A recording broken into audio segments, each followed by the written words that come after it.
Hey, Jeff here. So I just wanted to do a video and show some of the things. I went out to a place today and found a few things. I figured, hey, let's show these. Um, and had some other things coming this weekend that are of a non-vinyl related. But so let's start there. Um, for those of you all who follow, Rocks Records, one of the Christian labels that releases a lot of things that I buy pretty much all of. I got the latest from them in the mail, which included 20-pound Sledge, Electric Exodus, and because I was one of the first 50, I guess, that pre-ordered it, I got the button, the matching button with the CD. These guys are a kind of a alternative sounding to a degree. Kind of hard to describe, but I enjoyed their first release, which it came out a couple years ago, Divine Battery. Look it up on YouTube, and there's a video from this album, and I saw the video and I thought it was really cool, and that's why I jumped on this. So when this was listed, I decided to grab it too. I've only given it one or so spins. Came in Saturday, I guess, so just fairly recent, but I'm digging it so far. The other release that came in was the CD Deluxe Edition release of XL and Death Before Dishonor, or XL and the DBD. Also got the button for that. These guys, or guy, I guess, really one guy, XL, and then he's got a bunch of band. Well, I guess it's a band, but he has a lot of guests on here too. People like Jimmy from Deliverance, and just all kinds of different metal guys. Pretty much a rap artist, but rap rock metal. I think it's not rap rock like Linkin Park. It's more metallic. And so what happened with this 219? I guess it was like 2016, I think it was. Crowdfunder, I supported that, and they released it. I think at the time it seemed like it was only a digital release, unless I just for some reason skipped that on the CD. I don't know. I understand has been a CD released. I believe Scott said it's a CDR. I never had that. I had the digital tracks. I supported it, and it was 2 albums, and it was like 20 tracks or so. Sound about right? So it was like 2 albums. And so, like I said, in 2016, I got that, and really dug it. He had put out an album way back in the 90s. Again, had all kinds of people from like Crucified and Deliverance and all kinds of metal guys. House Fox plays on this too. Anyway, just a lot of big name people that go through that first release, and then really you didn't hear a whole lot until he resurfaces 2016. So this is on Rocks Records. This is a reissue of those 2 original CDs on actual silver CD, 2 CD set, with the addition of 4 bonus tracks, 2 per album, that were recorded just for this recently. And I'm telling you, I'm not a big rap artist, not a big rap fan, but I dig this. I just love all their stuff in the past, and this is just. I listened to this thing twice through, even though I've had it for 3 years. The new songs are killer, the old songs are killer, and I just highly endorse this one because it's just cool. The lyrics at times are very, very cutting, very not real preachy, but very. Some of the lyrics are tough to get through, and I remember reading a warning about that they deal with some tough situations. Great release, pick it up. Rock still has them. All right, so moving on from that. Went to the Antique Mall. I've been there once or twice, showed some videos, and they have one main store which is mainly a lot of stereo equipment, old stereo equipment, vintage equipment, and then a bunch of vinyls, records, and tapes, and I don't know, they have all kinds of stuff. So I go there, and they have like 4 sections, 3 or 4 sections that are metal. And I'm looking through, and I pick out a handful of things just to. I'll go through, pull them out, and then look at them later, see if they're. It's the same place I got like the Leather Angel that I showed a couple months ago, and a place like that. But I was hoping I'd passed up on getting a Heavy Petting album that was there, and it was gone. They didn't have a ton of new stuff. It seemed like they had a lot of stuff that I didn't even recognize, but not as much of the 80s metal. Somebody did, seems like, dumped half of a Kiss collection there. They had like Love Gun and Creatures of the Night and Alive 2 and Dressed to Kill and Crazy Crazy Nights and Animalized, things like that. But all the prices they wanted, and they were the original pressings, which I don't mind either one, but they wanted like $20 for each one. I was like, if I'm going to spend $20, I might as well get the newer releases. But I didn't jump on any of those.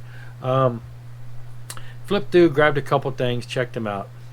So one thing I got, which caught my eye, which was interesting to me at least, is KNAK presents Son of Pure Rock. So what side am I going to be on? Here we go. This is a compilation put out by a radio station in LA, and it's a bunch of unsigned bands. They have like people submit stuff, and it's a compilation of just a bunch of bands from, I guess, from the neighborhood. The only band on here I recognize is Guy Man Dude, because I had his CD back in the day, and so he has a song in here that actually made it to his first album. So it's tracks from demos, things like that. Now the reason when I noticed this, I said, oh wow, I gotta get this. The reason was because a few months back I had found in a different store the first one. So this is Pure Rock, and it has a bunch of different bands, and then they released Son of Pure Rock.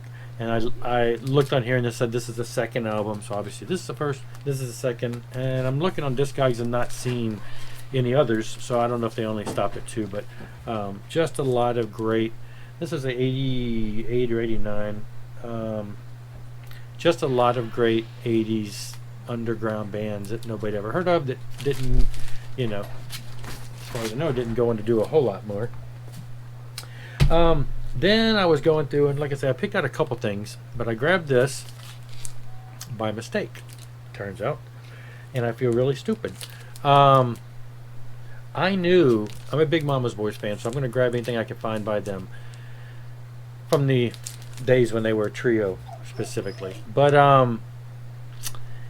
and I saw this, and I thought, okay, this is one of those ones that I left behind last time I was here that I was going to save for another day. They had marked it down from like 8 to 6. I thought, okay, I'm going to go ahead and get it this time. There were a couple other things I picked up, but they, they were a little more expensive, and I'm just like, nah, especially after what happened next week.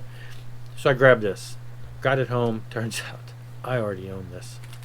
This is the first time. Usually I check if I'm not sure, but I was pretty sure I didn't. But yes, I guess I got this a couple months ago. So now I have, it's the first time I've done this where I've actually bought 2 by accident.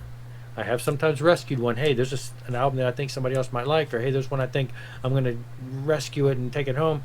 This was not that situation. This was a mistake. So anyway, I'll probably end up VCOTing it at some point. Any Mama's Boys fans out there?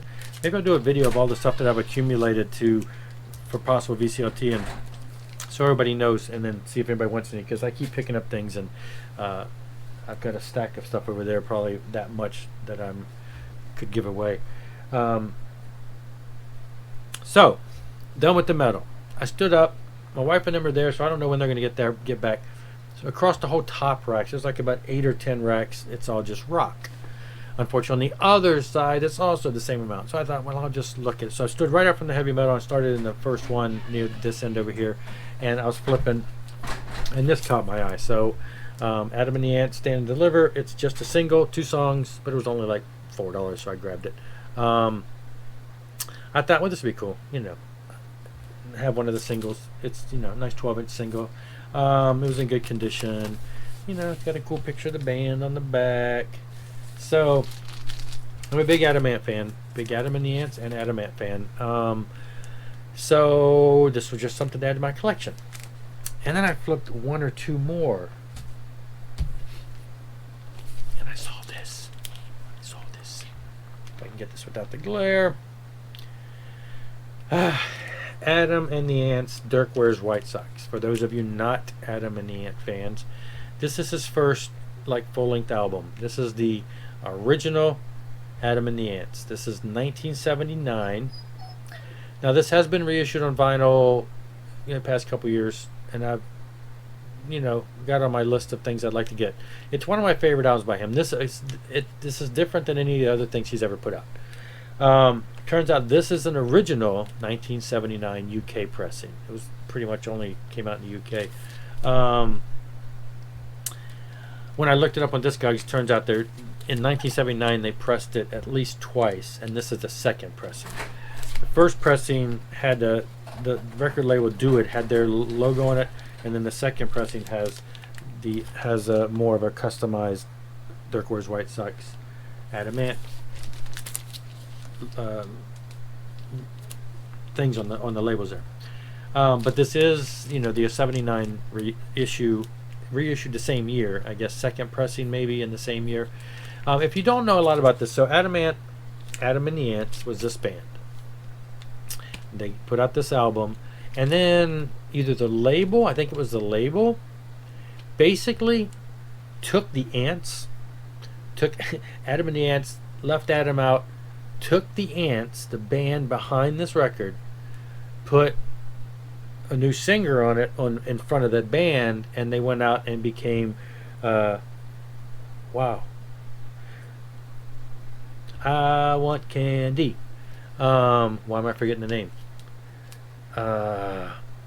Anyway, the I Want Candy people. I'm going to put it on here because I'm going to look it up. I totally forgot their name now. Anyway, so that band is this band with a new singer, and that left Adam out on his own to do his own thing, and so he comes back with a second album with a whole new band. So this is really different. This is a little more in the punk days, but it's not. I don't know. It's not punk in the sense that it's like screaming and stuff, and really aggressive like punk. It's a little more quirky, laid back, and it sounds different than the stuff that he did in later years. So it's still one of my favorites. I remember back. So this was released in America. Had different tracks on it as far as. They changed up the order. There was a couple that I think were missing. Had an ugly picture on the front of like a picture of him from the TV. I remember buying that back in the day when I first discovered that, and that came out in America probably a year or two after this. And I bought it, and then I was looking through the record store thing. I was looking through the cassettes, and I found a cassette with this cover, and I'm like, that's weird. I didn't know what that was. So I bought it, and I believe I still have that cassette to this day. Found out it had different some slightly different songs, different arrangements and stuff, and so that was great to have. They did release all of his stuff on remastered CD a while back, and they released this version with all the tracks. It had a lot of bonus tracks, so it had everything from all the releases, pretty much, plus a lot of other stuff. But this was in good. I pulled it out, and the vinyl itself was in amazing condition. The cover only has some minor wear. It's still pretty shiny, little ring wear, but. This was the find of the day. This was the find of the day for me. This is just, I think I only need like maybe one more of the, there's a couple more Adamant albums I need on vinyl, but this was a big one that I really want to get. So then I move on. They have a bunch of other, it's a big antique mall, lots and lots of booze. And I went to other booze because I know where they all are, and I went to one, I'm flipping, and I had left this album behind at least the previous 2 times, and I thought, okay, today's the day because they need to join their brothers. So this was Adamant. This was in another bin. It was in good condition, but I thought, it's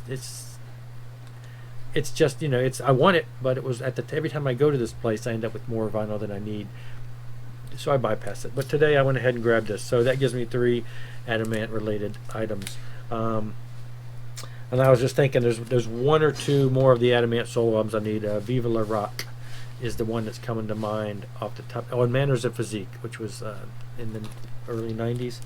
But this is some of the 80s stuff, so I grabbed this. And so that kind of completed that. And then while I was in that same bin, this was just a whole filler. For $3 I couldn't pass up the Partridge Family. Big Partridge Family fan. Have a handful of their stuff on vinyl, so filling gaps here and there when I can, and this was one, and it was only $3, and it was in decent condition. I haven't played it yet. Looks like it should be pretty good. May give it a good cleaning, just minor surface scuffs. Anyway, so that made for a good day. It was an Adamant type of day. Anyway, that's all I wanted to share for now. I don't think anything else. Let's get some other things coming in, but that's about it for now. And I just want to thanks for watching, and I'll catch you later.